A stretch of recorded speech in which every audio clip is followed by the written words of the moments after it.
A very good day to all. और आज का हमारा टॉपिक रहेगा साइलस मार्नर। ये विक्टोरियन एज की कमाल की नॉवल है। जॉर्ज इलियट द्वारा लिखी गई है और 1861 में इसको पब्लिश कराया गया था। तब उस समय अ, ये लंदन में बेस्ड थी और इसका लिटरेरी पीरियड अगर बोले तो विक्टोरियन पीरियड था। और इसका फुल टाइटल अगर बात करें तो Silas Marner the weaver of Raveloe इसका फुल टाइटल है। अगर जॉर्ज एलियट के कुछ मेजर वर्क्स की बात करें तो सीन्स ऑफ क्लरिकल लाइफ 1857 में इनका एक पब्लिश्ड वर्क था। एडम बीडे इनका एक पब्लिश्ड वर्क था। Wait a second. Adam Bede इनका एक पब्लिश्ड वर्क हो सकता है। और the mill of the Floss कि जो कि 1860 में आया था, वो एक वर्क हो सकता है। मिडिल मार्च आप लोग जानते ही हो 1872 में पब्लिश हुआ था। दोस्तों, इस नोवेल को जानने से पहले कुछ बैकग्राउंड समझना बहुत ज़रूरी हो जाता है। जैसे कि ये नोवेल विक्टोरियन इरा की एक नोवेल है। विक्टोरियन इंग्लैंड जो strongly morality, religion, duty and discipline and social respectability के बारे में जाना जाता था, ये सब प्रचलित थे वहाँ पे। And this values are shaped by the behaviour of nearly every character in the novel.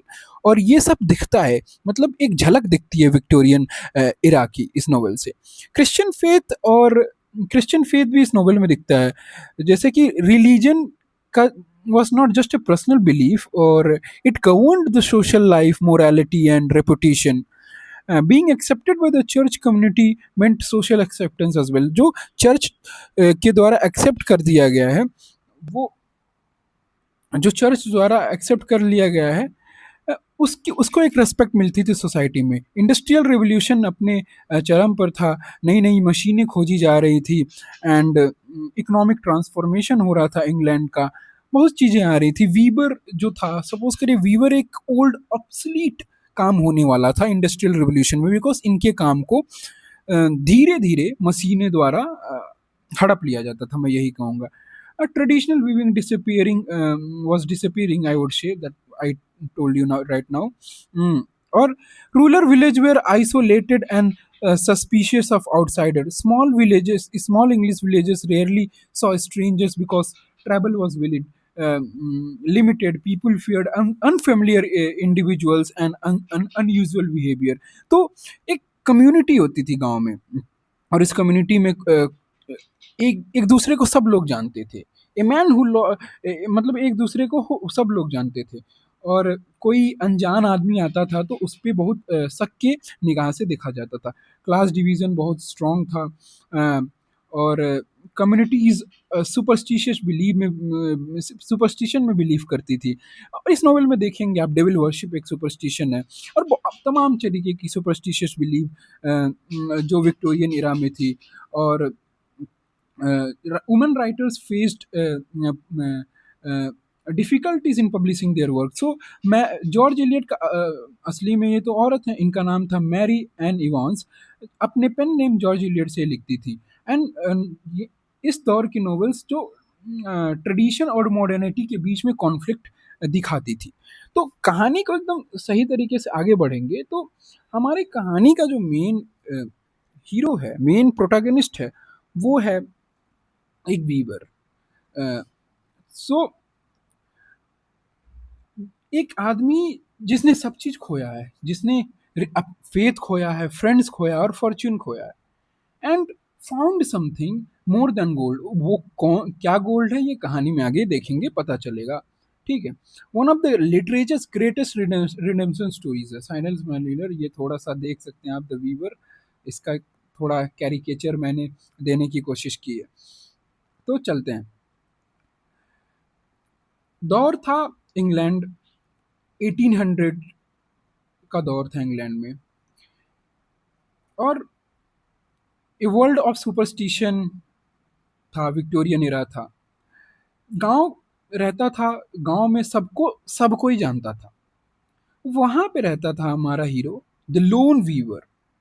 और वो लोगों पे बहुत सस्पिशियस था, किसी से मिलता जुलता नहीं था, एकांत में रहता था।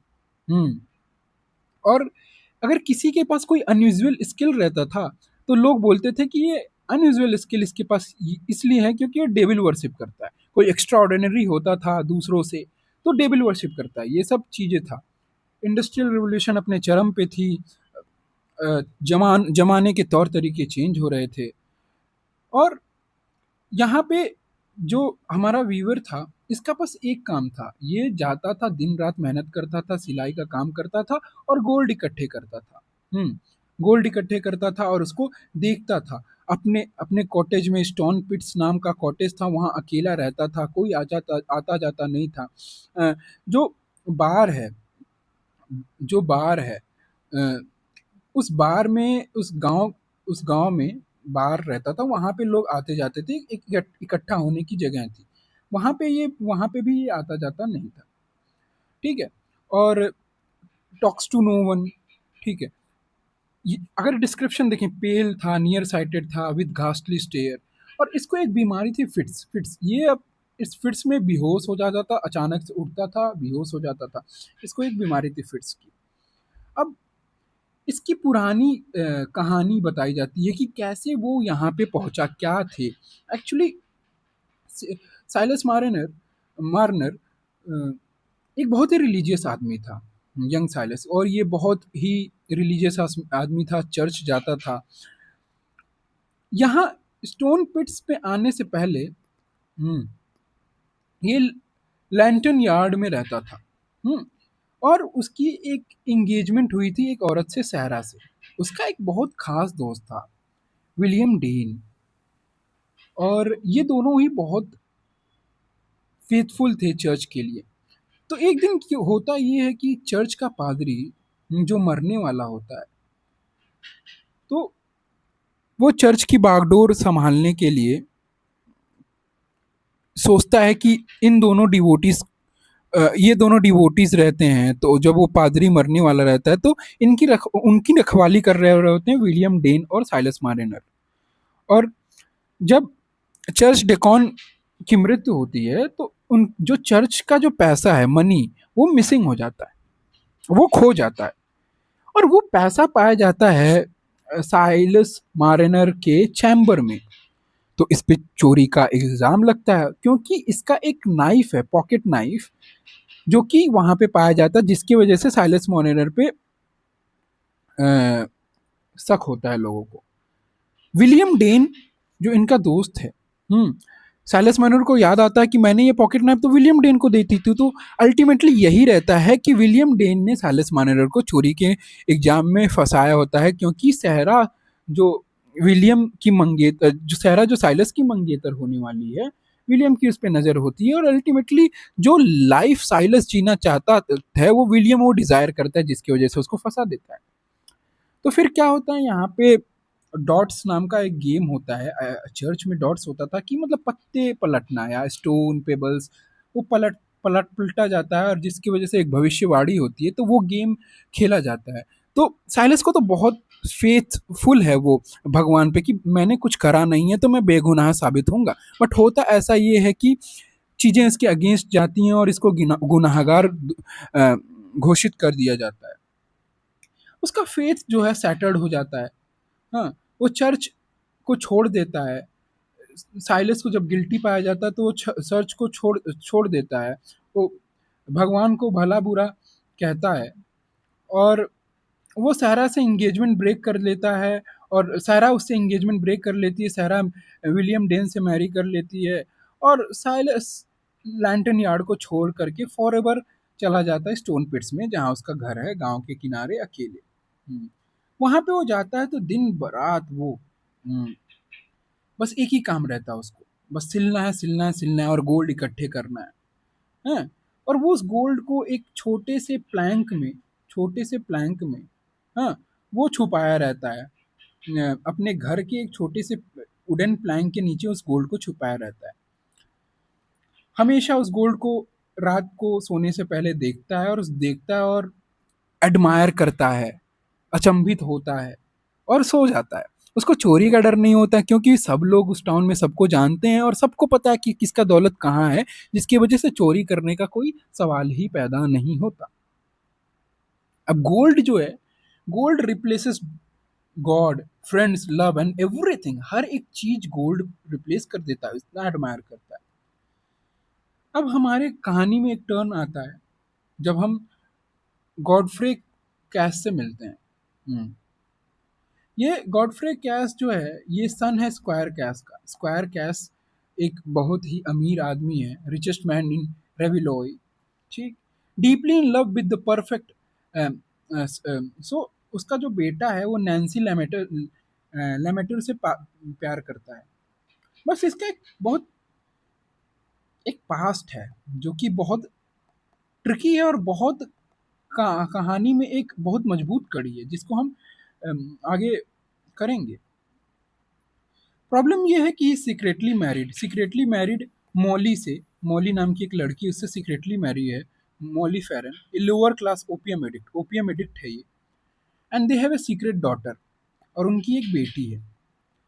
और ये बड़े खानदान से आता है, और इसके पिताजी अगर ये जानेंगे कि ये छोटी जात की लड़की से इसका संबंध है तो इनकी समाज में बदनामी होगी। अब हम अगर नैन्सी लेमेटर की बात करें तो she is elegant, principled and hard working, work worn hands, not ashamed of honest labour, fiercely held moral values, some bit rigid, loved Godfrey despite his inconsistency। अब ये प्यार छुपाने से नहीं डरती है, लेकिन गॉडफ्रे बड़े परिवार का लड़का होने के कारण वो इससे परिवार इसको अपना नहीं पाता। सो अब हमारा एक इसमें एंटागोनिस्ट है, वो है डंस्टन कैस। अब डंस्टन कैस और गॉडफ्रे क्रैश की मैं कहानी आपको बता देता हूँ।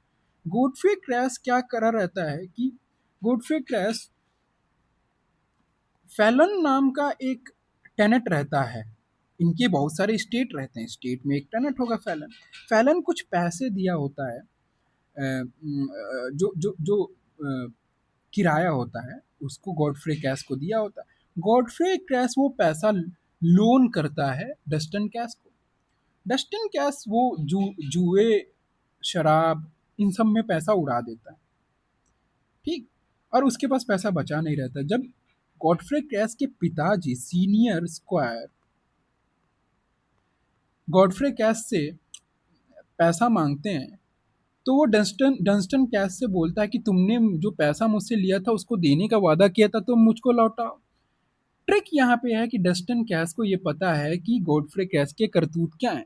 उसको पता है कि इसकी एक प्रेमिका है मोली नाम की, जिससे उसको बच्चा है, और उसको ब्लैकमेल करता रहता है। वो कहता है डस्टन कैश, मैं तुम्हारे पैसे नहीं दूंगा, तुम जाओ अपने घोड़े वाइल्ड फायर को बेच के पिताजी को वो पैसे दे दो। अब दिक्कत ये है कि परसों ही उनको ये पैसे देने होते हैं, गॉडफ्रे क्रैश को अपने पिताजी को परसों ही देने होते हैं। अब डस्टन क्रैश क्या कहता है कि वो गॉडफ्रे का घोड़ा वाइल्ड फायर को ले जाता है बेचने के लिए। तो उसको वहाँ पे दो ठगों से मुलाकात होती है। दो ठगों से नहीं बोलूँगा कि दो आदमियों से मुलाकात होती है। उस आदमी को ये घोड़ा बेच के चला आता है, और वो आदमी स्टैंसी, वो आदमी ये कहता है कि अच्छा मैं तुम्हारा घोड़ा तो खरीद लूंगा, लेकिन तुम उसको मेरे बाड़े में पहुंचा देना। अब गंस्टन कैश क्या करता है, उस घोड़े को लेके जाता है तो एक्सीडेंट हो जाता है और वो घोड़ा गिर जाता है, मर जाता है, और इसको भी चोट आ जाती है। और बहुत फॉग में वो देखता है कि कोई मेरे को देखा नहीं, फिर घने अंधेरे में फॉग में वो स्टोन पिट्स के पास पहुंचता है, देखता है कि लाइट आ रही है साइलस के कॉटेज में। फिर ये सोचता है कि यार चलो घोड़ा तो मर गया, लेकिन मैं फोर्स करूंगा साइलस से कि मेरे भाई को लोन दे और मैं हम अपने पिताजी का पैसा वापस लौटा दें, क्योंकि इसके पास भी तो बहुत पैसा है। अल्टीमेटली ये सोचता है मैं खुद फोर्स करूंगा उसको, बट ये सोचता है चलो लैंटेन तो ले ही सकता हूँ क्योंकि मुझे बहुत दूर पैदल चल के जाना है। तो तो वो क्या कहता है कि जब वो उस कॉटेज में जाता है तो वहां पे वो देखता है कि पॉर्क बन रहा है, लेकिन साइलस मार्नर है नहीं, ही इज एब्सेंट। वो सोचता है कि इतनी रात में साइलस मार्टिनर है नहीं, सोचता है शायद वो मर गया है। तो अब उसके गोल्ड का क्या काम, अब उसके गोल्ड का क्या काम, मैं उठा लेता हूँ। तो वो सर्च करता है गोल्ड को, उसको गोल्ड मिल जाता है, 2 पोटलियां भरी गोल्ड उसको मिल जाता है। वो उसको लेके चला जाता है, ये सोचते हुए कि साइलस मर गया। अब मैंने मीट मोली फेरन के बारे में बताया था। उनकी एक बेटी होती है मोली फेरन की, जो लवर रहता है गॉडफ्रे क्रैश।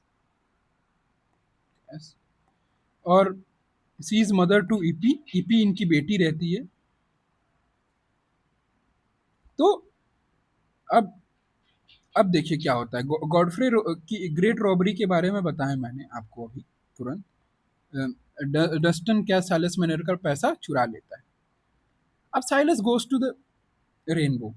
अब जब साइलस वापस लौट के आता है तो उसको पहले तो नहीं दिखता है कि हम्म, कुछ चोरी हुई है। बट लास्ट में पोर्क खाने से पहले वो सोचता है कि लाओ अपने पैसे को देख लेते हैं भाई, सोने से पहले थोड़ा अच्छा लग जाए। देखता है पैसा गायब। अब जो आदमी कभी कहीं नहीं गया, जो आदमी कभी जिंदगी में इतना अकेलेपन के साथ रहा है, then he visits to Rainbow. तो आगे की कहानी में क्या होता है, वो पब में पहुंचता है, फिर कहानी कैसे आगे बढ़ती है ये हम अगले पार्ट में देखेंगे। वीडियो थोड़ी लंबी हो रही थी तो मैंने सोचा इसको 2 पार्ट में बना देता हूँ। तब तक के लिए शुक्रिया। उम्मीद करता हूँ कि आप लोग को वीडियो अच्छी लगी। पढ़ते रहिए। Thank you.